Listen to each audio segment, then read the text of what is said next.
Nick, thanks for joining us and giving us your time today. My pleasure. Looking forward to it. We'll get through some simple bits and pieces on, who you are, what you've done for the game and, where you see things going. You've had a good journey yourself. You're probably the living, breathing example of pathways from junior football here in Australia all the way through to the top, playing for, obviously, the Socceroos and then finding your way to, where was it, England first? Or Liverpool, yeah, I went to Liverpool. Yeah, and then back to the mother country, back to Italy for a little while. Yeah. And basically spent 4 years in England, and the first 2 years was at Liverpool and the next 2 years at Crystal Palace. Yeah. Then moved on to Italy, to a club called Ternana, which was in the Serie B. I was there for 4 years. And then back to England for another 4 years with Milton Keynes Dons, which was, the first year was Wimbledon. I was there, and then we moved and the name got changed to Milton Keynes Dons. And then in the A-League with Perth, and now I coach kids. There you go. So just on that, was it something that came to you at the back end of your career where you went, you know what, I want to keep going, I want to stay in the game, I want to coach? What was it that sort of hit you in the head and went, Listen, there was always a part of me that wanted to, like every ex-footballer, wants to remain in the game. Well, not all of them, but mostly. There was the option of obviously going to coach more men, which was something that I was interested in, but I've always had this thing about youth development, especially, I think it hit me more when I was in Italy, because where our training facility was, we actually had all the youth teams training on the next couple of fields, and seeing what some of the Italian coaches were doing back then, it was really interesting to see. But I sort of fell into coaching kids. I finished playing at Perth Glory, and after being away for 14 years from Australia, I decided that I wanted to come back to Sydney. I said if Sydney will have me, fine, all right, or Central Coast. But that wasn't the case. I was 32 at the time, roughly. So I just started playing, with Apia in the MPL in my career. I was still enjoying it, and started coaching kids. And that's how it's basically grown from there, from, training probably 4 or 5 kids to training a lot more these days. Yeah. So how long ago was that when you wrapped up at Apia? It was about 15 years ago. Yeah, okay. Yeah, so I've been with the private sector, with the academy, probably about 15 years now. I think it's fair to say you're probably the best, if not one of the best, in that space, if I can say that. That's nice to hear. Because there's a lot out there at the moment. Now, whether listening to you now, but I think you just fell into that. You didn't go, hey, I'm going to jump into this academy space. I want to just absolutely. So basically, back then, there weren't many, as you said. There was Glenn and Jason Trefiro, who actually had started probably a couple of years before me. They're a bit younger than me, and they run a good program, a very good program. So it was basically myself and Glenn and Jason. And then actually, there was the AC Milan Academy as well, which was still running with Andrea Cardi, which he was doing some good things, but then he packed up and went back to Italy for whatever reason. But no, so was it something that was premeditated to do? No, I had a definite interest in it, but it just happened. And obviously being involved with Apia, then the synthetic field went into Apia, which helped, and now obviously we've got a good, the academy's got a very good relationship with the club. We use Lambert Park daily. Yeah. It's the home. Do I still have a passion for it? Yeah, I still do. On the weekend, I was actually taking an under-7s team in the Sydney Premier League Academy, which was really enjoyable. I actually didn't think I'd enjoy it, but I actually did, all right? But I've still got a passion for young teams. I enjoy the little ones. I enjoy the 14s, 15s, 16s. I'm involved with all of them, yeah. Yeah, and this is always a tough question to sort of answer for someone that's been in the game for so long like yourself. But is there a time where, or a specific age group, for those parents who might be listening, where you sort of think, okay, little Johnny's looking good. There could be something in little Johnny at that age. What is that age where you go, wow? Listen, you do see extreme talents at a young age, like 8, 9, 10, 11, 12, but, you'd be lying to say whether you knew 100% the kid was going to make it, right? Yeah. No one really knows. But when you look at the talent, not at that age, I think you start to get a very good idea around that 15 age group, right? Maybe 14, 15. The hormone levels are higher, the puberty levels are higher, you can see now and you're transitioning more into men's football, right? When a young player starts becoming dominant at that age group, then you start saying, okay, well, can he do it with older age groups? then if he can do it with older age groups, then you've got a chance. You know, I've got a classic example at Apia at the moment. There's a young boy. Well, he's just turned 17, which is Max Court. So at 15, Maxi, yep. Yeah, at 15, like Max Court's in the current Australian under-17s. Joey's probably one of the main players, top talent. Been under me since he was about 8. You know, Max always expressed talent, and there's still no guarantee that Max will make it. We're still hopeful he will. Tough, yep. It's tough. He's young, but he's got a chance. Okay, now at 15, he was very dominant in the 15s age group 2 years ago. So that was a cue for the people at Apia as a club. Well, I am part of the club because, you know, I've been there for so long, to have discussions on whether he should be pushed further into the real men's space, which was the first team. And that year, at the end of the under-15s comp, he did make his first team debut and has been doing well there and has progressed in the Joeys. Now, he does have a chance. Now, can he progress to the next level? Time will tell. Like, I see him regularly, but, you know, I just continually tell him he's got to keep working hard. And it's that 15, 16. Can the young boy progress into men's football, which is obviously big jump. And if they can, you know, they've got a chance. But it's also dependent on when this young player gets his chance, you know. A lot of things can happen. He's got to come on. He's got to do well. He's got to, or it could be a girl as well. You know, women's football's massive now. You know, does the team win? Is the coach happy with you? Are there spots? There's a lot of things that go into it. Like, you know, and I look at my own personal journey. Like, I was at Liverpool for 2 years and I was in the first team squad. I was 16. I left at 18. And I felt I should be playing first team football, and that was my decision to leave. You know, Liverpool wanted to retain me. I was only 18, but I went to Crystal Palace on the view that I want to play first team football. So I went to Crystal Palace, and in those 2 years, it was good. I was able to make that transition from junior football into senior football. And I played 80-odd games in 2 years at Crystal Palace in the Championship. So, yeah. Great stats. And looking at the young Nick Rizzo, who made those decisions, right? Did you have a group around you that helped? Did you have, you know, an agent, an older brother? But basically, because these young kids, I think, especially these days, do they listen? I don't know. Listen, do they need that? I try group around them? I try and still guide the kids as much as I can, and I see we've still got some very talented boys in, let's say, the 14s, 15s age groups at Apia. And I still try to mentor them. Even though I had them as young kids, they still need a lot of mentoring. Like, there's a lot that goes through a 14, 15-year-old, 16-year-old's head. You know, there's a lot of things changing. Like, you know, friends are partying, you know, there's, you know, girls come on the scene, which they're all natural parts of life that can deter a footballer, right? But it's trying to guide him and make him understand that, you know, like, you've still got to be focused on what you want, you know, because it's not easy. Now, yeah, listen, I've got a brother who's 16 years older than me, who was like my second father. So my father was a lot older than, so my father had me at 7. So he was, well, they say I was a mistake, but after 16 years between me and my brother, so my brother was the one that trained me, took me to football. My father was always working, but my father was supportive as well, would always come watch matches. Then it was always something that I wanted to do. I wanted to be a professional player, but I was also lucky that I had my parents who supported me, my mother and father. My mother, for the first 2 years, year and a half, came over to England with me. But she actually, so Liverpool gave us a house. She stayed with me and, supported me. And my father was coming and going because he was working.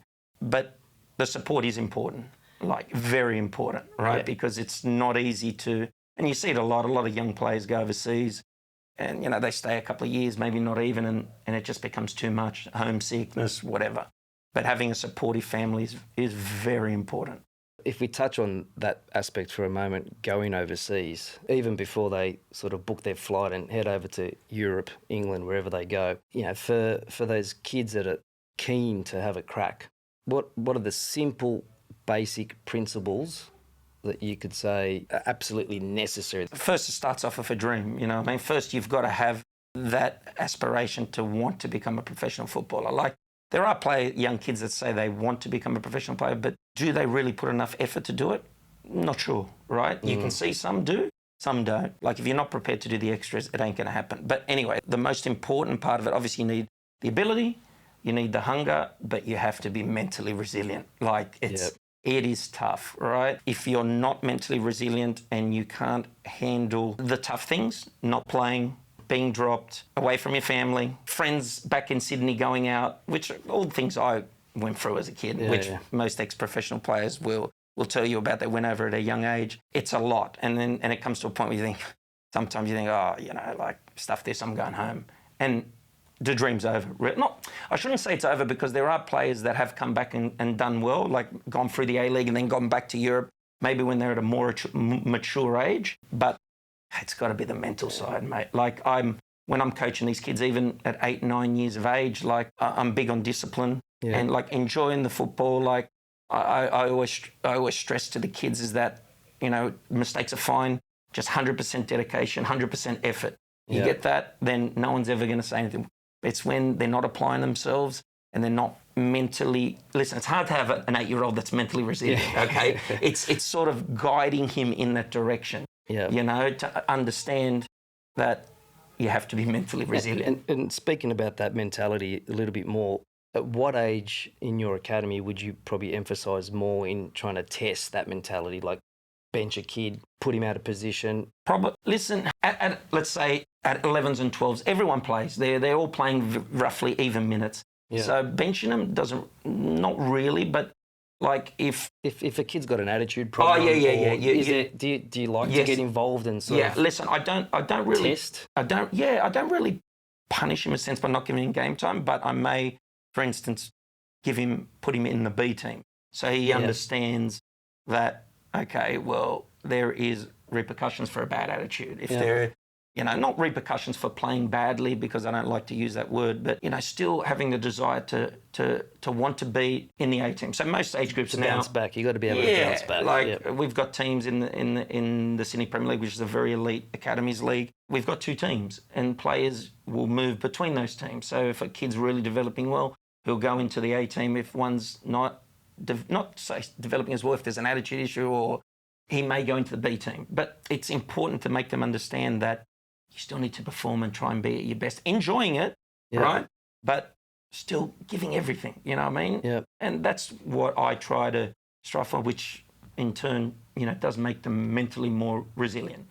Yeah. Speaking about the enjoyment side of things now, and I think together with the mentality, your academy offers tours overseas, which I think I've been lucky to be part of them. And it does touch on those 2 things, enjoyment and the mentality side of things. Do you want to talk more about these tours that you've been doing for listen, we've years been now?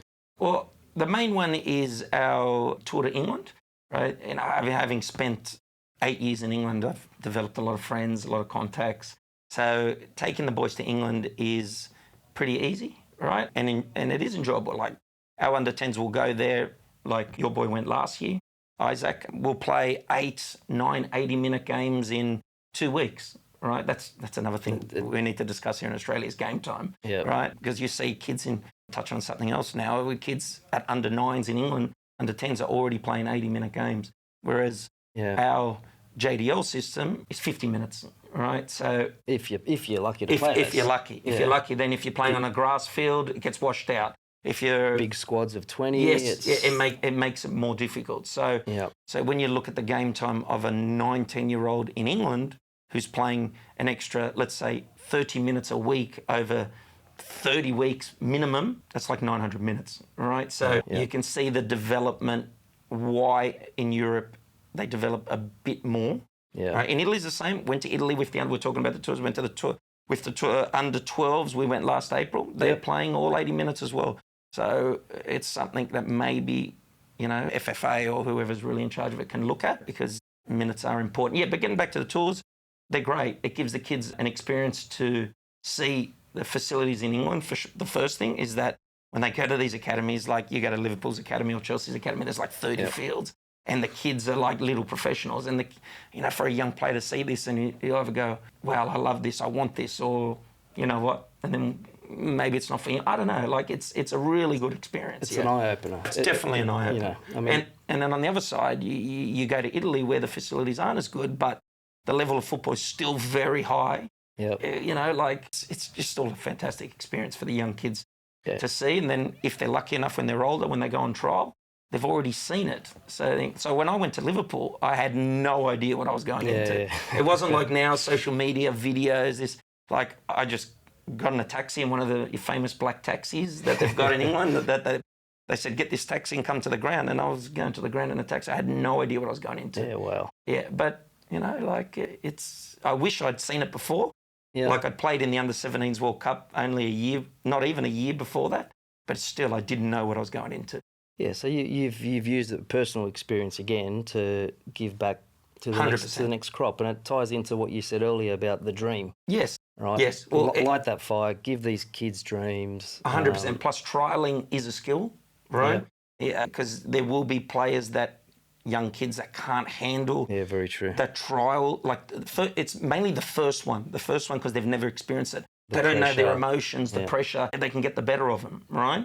But I think once you've experienced it once, right, I think, it does make a big difference. Like, I remember when I went to Liverpool that first week that I trialled, it was probably some of the best football I'd played, you know, and it just happened. I was able to control my emotions. And I had a brother who, as I said, coached me, was very tough on me. So I don't know if that helped me when I went there, but yeah. Yeah, and maybe we'll finish off by sort of thinking about that kid that wants to try and, you know, might sort of stuff up the first time that he might get knocked back by the Wanderers, but there still is that opportunity to travel overseas and pursue that dream. But for the parents that are there, I think more importantly, trying to help their kid. Yeah. What sort of advice can you give these, you know? Listen, it's very important for a parent to support their child. Now, I see it with us. The parents put an extreme amount of time into helping their children, which is pretty commendable. And it's not only time, it's also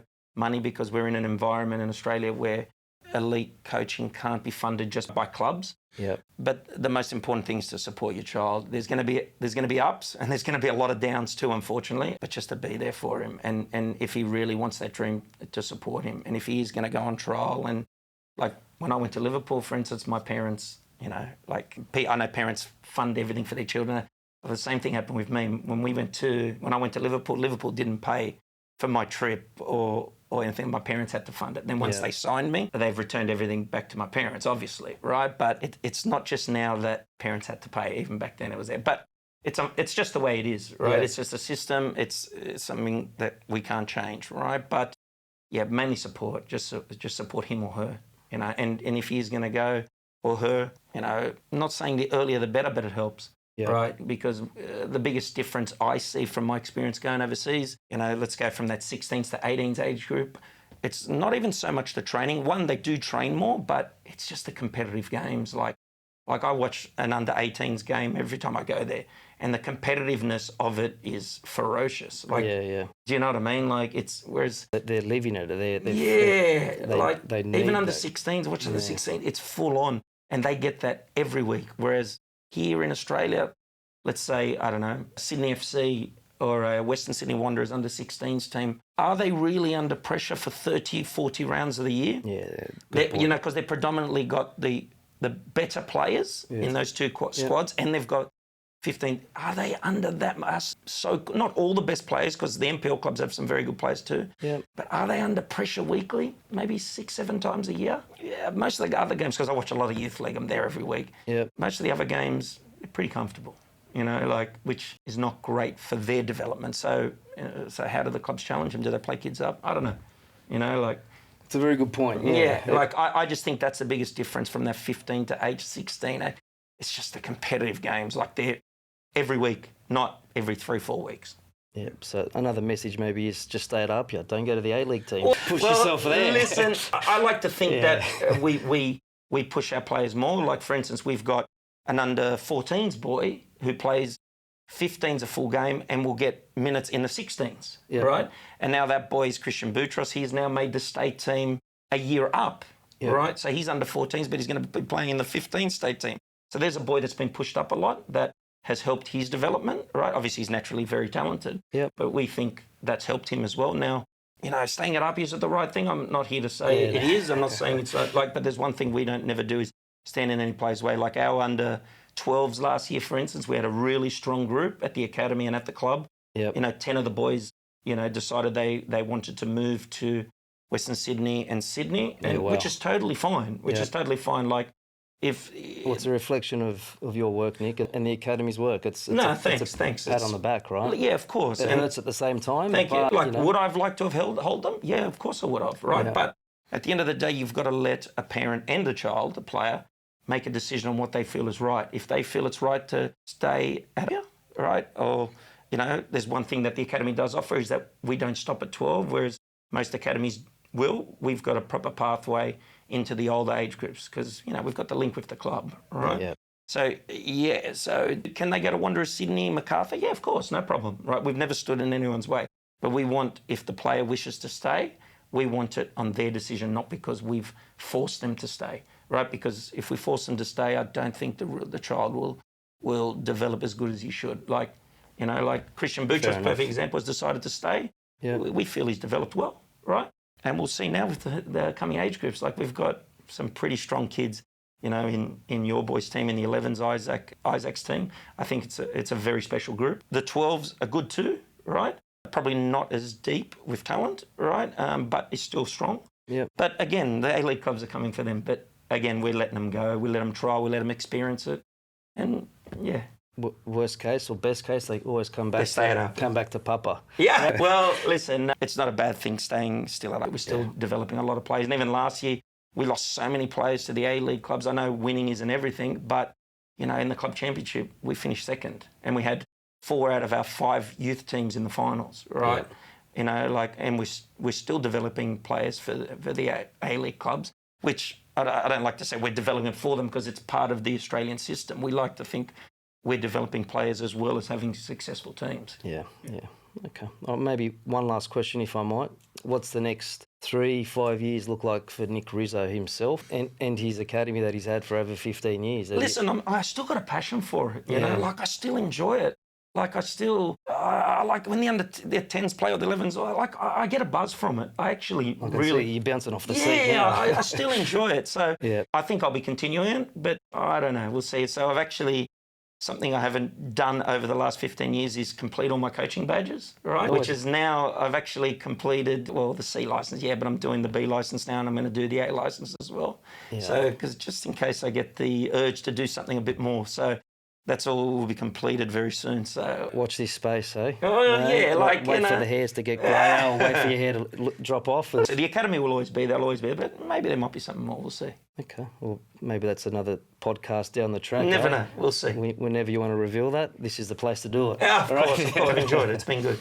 Right. And obviously with Peak, it's great that you guys are looking to work with younger players and looking to take them to Europe, which is great. I'm always willing to help. If there's a young talent that's around that I can recommend, I'm all for kids going on and making it, of course. Yeah, look, we'll get into that a bit later, what Peak's about, but, we see a strong partnership, particularly with with you, Nick, and what you've achieved over the last 15 years, hats off. Thanks. And businesses like ours, we can't survive without, operators like you, simple as that. No, thanks. Thank you. Nick, thanks for your time. No, it's a pleasure. I enjoyed it. Go back and pump some balls. Yeah, I'll be straight to Lambert Park from here. Right, good on you. Okay, great. Thanks.